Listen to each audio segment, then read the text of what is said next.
too much salt. I didn't shake up my electrolytes well enough.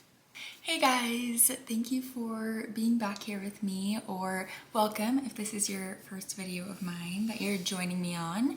I'm excited to be here with you today, and I wanted to do a makeup look where I am incorporating some of the things that I've been changing up in my routine lately. I've been watching a lot of makeup tutorials as always, but I've been watching a lot more kind of longer in-depth videos from makeup artists, and I've switched up a couple things in my routine.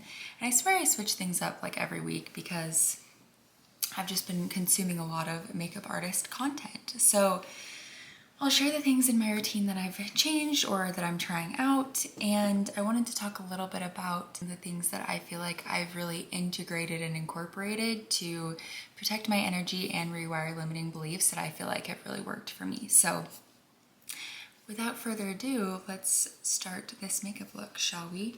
I actually think I'm going to do some underpainting. This is what I've been doing a lot that I feel like has really made a difference in how my makeup ends up looking. I really try to focus on thin layers of makeup and really softly blending. That's some of the things that I feel like I was struggling with before. I feel like I have too hard of a hand when I blend my own makeup out, and I know makeup artists tend to have a really soft hand, so I've been working on that. Actually, let's start out with eyes first because I got this K-Beauty palette. It's the Lily by Red Mood Keyboard in Ash Mauve. And normally I'm not like a big eyeshadow person, but I've been trying to play around with it and get better at it. So I've been doing a little more intricate of looks than I would do normally.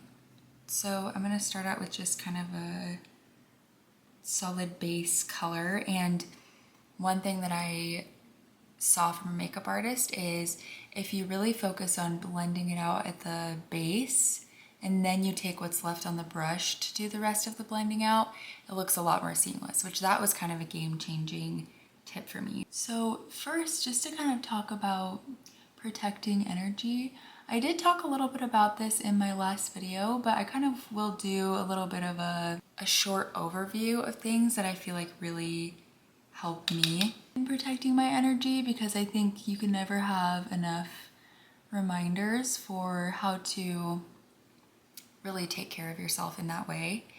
And I would say the first thing is I talked about spending time with yourself.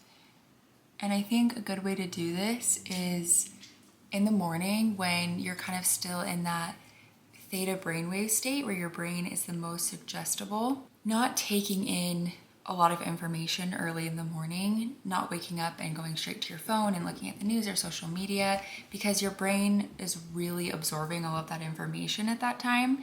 So when you're kind of still in that half awake, half asleep phase, really kind of looking inward and either taking some deep breaths or journaling if that's something you like to do in the morning. I do write in my notes, so I guess that could be kind of considered a form of journaling, but if I'm gonna look at my phone, I'm going to write something in my notes or look at my Abraham Hicks, Louise Hay. Those are kind of my inspirational go-tos for content. So I'm either going to really take that time with myself or really anchor in positive things that I want to believe and feel throughout the day. So I think that's a big one for protecting your energy. And then the next big one is throughout the day, and I'm still just blending this kind of base shade in. I'm taking kind of what's left on the brush. And... Oh, hey buddy. Hey. How's it going? Good, I went to Costco and got some stuff. So the next thing that's kind of something that you can do throughout the day that I find myself doing a lot is really asking yourself, and I kind of mentioned this in the last video too, but really asking yourself, is this energy mine to carry? Is this anxiety mine to carry? Are these emotions mine to carry? And I, just as an example, I was watching reality TV yesterday because reality TV really is, it's just like the best social experiment. Okay, now I'm also taking the next shade to kind of build it out in the crease. It's kind of like taupey shade. Of course, there's a lot of drama in reality TV, and I don't know, I've always been very susceptible to my emotions being influenced by other people's emotions, even if it's through a screen. That's why I think I definitely am a person that looks up the end of movies or looks up big events in a TV show if I think something bad is gonna happen, because I want to prepare myself emotionally. And I know you can't always do that, you know, especially in life, you can't always prepare yourself emotionally, but that's kind of the point. I'm like, you know, you can't always prepare yourself emotionally in life, but you can in a TV show. So why can't I just prepare myself emotionally when I have the chance to? And it really bothers my husband and my sister. Me and my mom are the same way. We both do that. And we'll spoil things for each other because we know how each other operates. And it bothers them so badly. And so me and my mom just secretly text about it and we'll tell each other the things that we want to know. So I was watching reality TV yesterday and there's a lot of drama and I started to feel kind of depressed. And like, why am I feeling depressed right now? And I realized I had just let kind of the energy of all that drama get to me, and so I kind of just had to reclaim my own energy and be in my own energy field, so to speak, and just kind of say to myself, is that energy mine to carry? No, that's not. That is not my energy to carry. That's not my experience. That's not my life. And even in person or with people that you love, if you feel like you're carrying their feelings, you can still love people and not carry everything for them. And in fact, you're actually usually more useful to those people that you love if you're not carrying it, because if you're getting dragged into, you know, their emotion, then you can't really be that stable force for them that they may need to lean on. So that's something that I've had to learn the hard way, because I used to think that I was being the most helpful version of myself if I was getting really influenced by the people I love's emotions and really getting in the thick of it with them, and that's not really how that always works. So it's something I have to remind myself a lot is that energy mine to carry? And if it's not, just picture yourself giving that back and reclaiming your own equilibrium, so to speak. Okay, since I'm just doing kind of a simple eye look, I'm just gonna put a little bit lighter of a color in the inner part of the eye, and then I'll dab on a sparkle and we can get moving on. I'm trying to have a lighter hand with makeup because I can tend to go overboard a little easy. So now I'm going to take a sparkle and just dab that down the center.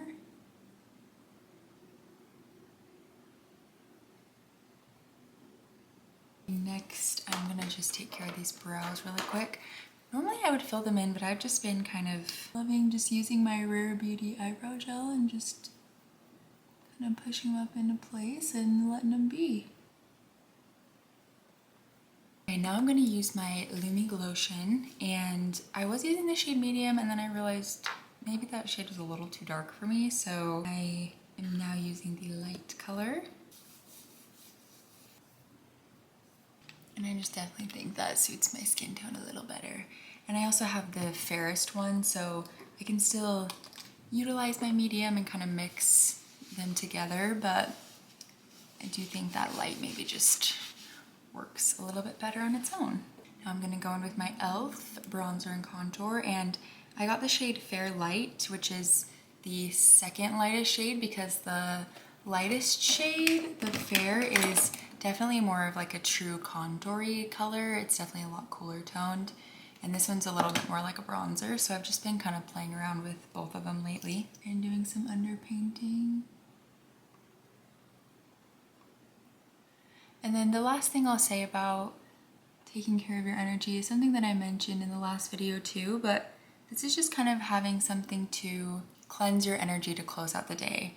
And I talked about how, for me, that's definitely a shower. I'm definitely a big water person, and water absolutely helps me just kind of come back to myself. And even when I'm in the shower, and I'm also a big bath person. Like, it's actually kind of funny. My husband has a running joke that if I'm in the bath, he always asks me, is this a sad bath or a relaxation bath? Because when I'm sad, that's definitely my go-to, is to take a bath.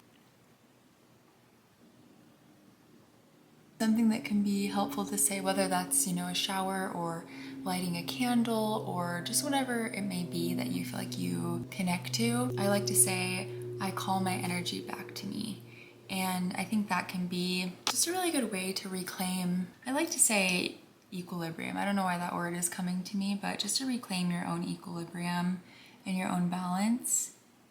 Because all of us go through the day and we are heavily influenced by a lot, whether that be, our job, our family, social media, the news. Like, there are definitely situations for each of us that are going to be our biggest influencers that maybe don't come necessarily from us, but they impact us, and we want to reclaim our energy from those things.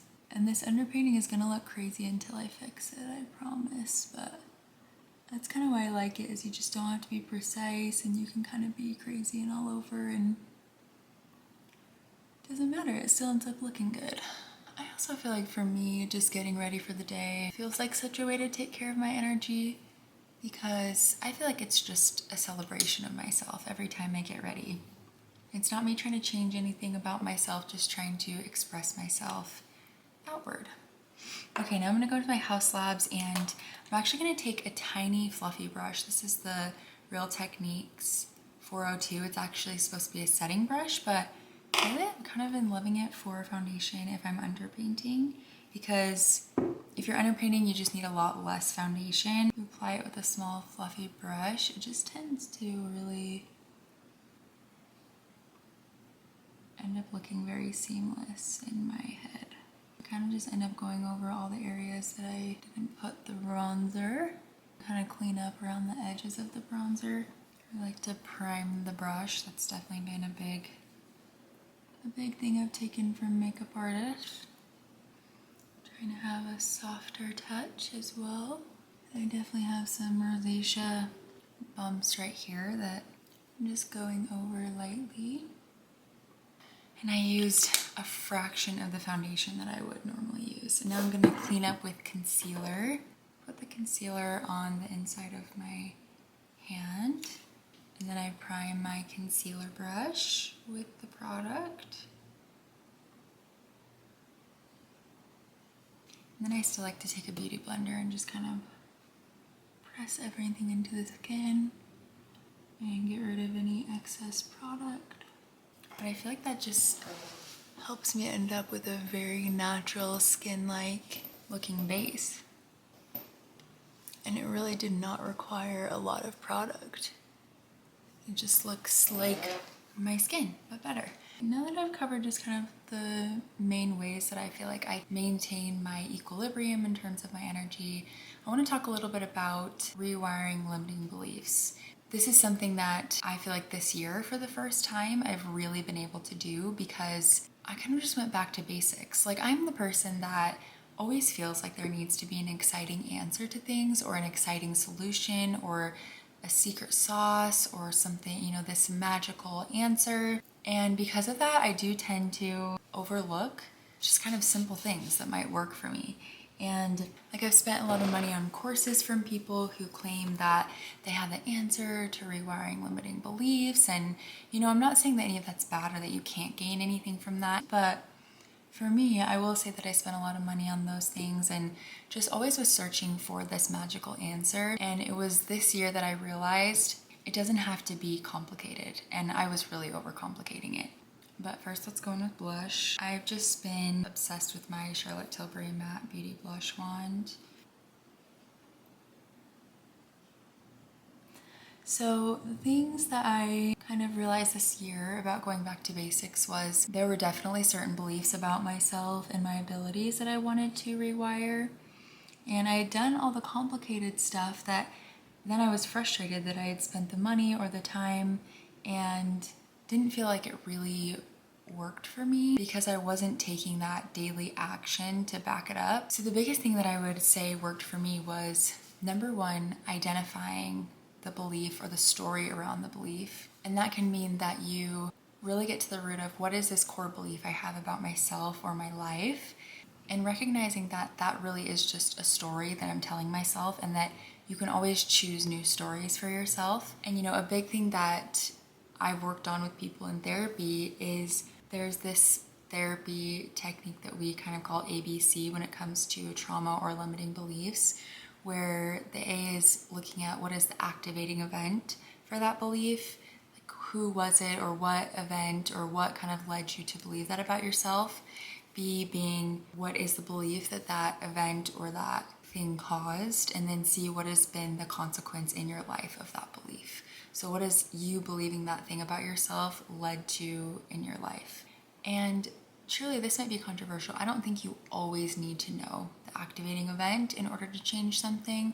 I think it can be very helpful, and sometimes that's necessary, but I don't think it always is. Like some things for me, it has been necessary for me to learn where that came from, and that's been very helpful. And then for some things, it's kind of like, okay, I don't really need to know where that came from in order for me to want to change that and to take action towards changing it. I would say the next step for me was, instead of feeling like I had to do this magic ritual in order to change a belief, I just started to interrupt the thought pattern as it came up and flip the script. And flipping the script was really just me affirming a different belief, a new story, and reaffirming to myself the thing that I wanted to believe about myself, that maybe I didn't currently believe because this other belief was taking over the show, but reaffirming the thing that I wanted to believe about myself, or that I felt like really was my true self under the belief. And I think one important distinction with flipping the script is that you don't always have to go from, say you just feel really not confident in yourself and your belief is that you're not worthy. Sometimes it's too much to go from I'm not worthy and really believing that to, oh, I have so much worth. And of course, that's the goal, to believe that, but sometimes it's the flipping the script can be as simple as just coming to a neutral place and telling yourself, I'm working to believe and reaffirm in my worth. Because that's the truth, right? That's something that you can believe. It has to be something that can be a little more believable for you. Even if you do kind of fake it till you make it, it's something that doesn't seem so far out of your range of belief that it just doesn't feel like authentic or real to you in the moment. And as I'm talking, I'm going to go in with my setting powder. So I'm just doing like a light dusting with my Kosas Cloud Set. And then I will set my cream bronzer with my Kosas Sun Show Powder Bronzer, and I'll just go around the perimeter of the face with that. With a very light hand. I'm gonna go in with my Tear setting spray now. Once you kind of find a belief that you feel like you're not rejecting, that maybe doesn't feel true for you right now, but it feels within reach, then it's just about repetition and ritual at that point. Really being active about interrupting the thought pattern every time that limiting belief comes up, reaffirming the new belief, the new story you want to adopt, and then a ritual meaning just kind of finding little ways to affirm it throughout your day. Like if you put it on your mirror, you put it in your phone reminders, you put it in your notes, really anything that's kind of a ritual for you to just keep affirming that new belief. And something that I would say to myself is, that's an old story, I choose something new now. And I wrote that in my notes, and I feel like with time, that new story felt like the most genuine version of myself rather than that old story that used to feel like truth for me. Now this new story started to feel like truth. And then I think the last aspect of that is really not having any judgment for your current beliefs or where you're at. It's really about meeting yourself where you are at. And I'm going to do some powder blush also. I'm going to use my Hourglass blush in the shade Mood Exposure. This has been my favorite powder blush lately. Goes really well with that cream blush I use too. So I think not having judgment is also a huge part of it, and really thanking yourself, because there is nothing to force you to adopt new beliefs that are healthier for yourself. A lot of people go their whole life believing something negative about themselves, and so the fact that you're choosing to acknowledge the belief and work on it is something that you should be acknowledging and thanking yourself for. I think that's important too, to practice gratitude towards yourself. Even telling yourself like, thank you for noticing and working on this. I know it may feel funny to talk to yourself, but I think establishing that supportive relationship with yourself does require getting out of your comfort zone and requires, like, yeah, some things that might feel a little weird at first, and then you adapt and it starts to feel more natural. I don't know if I love that lip combo. No, I don't love. I'm gonna use a different lip liner. This is my Sephora collection lip liner. It got kind of dry for some reason. I don't know why all of a sudden got... I'm just gonna go in with my Tower 28 work of art. So anyways, I think if you're willing to get out of your comfort zone in order to build a supportive relationship with yourself, that says a lot.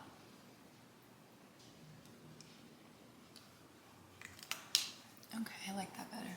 Now one last spray before mascara. The kind of the T and then the X with the setting spray gets all the areas of your face, and you don't have to waste on like a million sprays, because Lord knows I've done that a lot of times. It looks so skin-like in real life, and it's like glowy but subtle, and it's definitely what I've been loving lately for myself. So this video is just a reminder that you always have the power to change your life. Every day you can make that choice and change your beliefs about yourself, that nothing is permanent in that way. So I'm going to do a little bit of my waterline liner, just to brighten things up.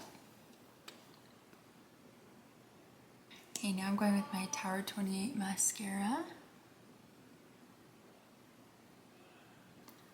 I'm trying to branch out from my tube mascara because this mascara really is beautiful. Thank you for spending this time with me, and I just want you to have compassion for yourself, and even if you're trying to rewire a limiting belief and there's resistance that comes up, you are so worth pushing through that resistance. And don't judge yourself for that resistance either, because especially if you believe something for a long time, that belief is going to fight to stay there. So take some patience with yourself. And if you guys have any thoughts about how you've been able to rewire limiting beliefs, or just adopt a new story for yourself, or take care of your energy, I would love to hear in the comments. And don't forget to like and subscribe if you enjoyed hanging out today, and I hope to see you in the future. And just thank you for spending your time with me. Have a beautiful day.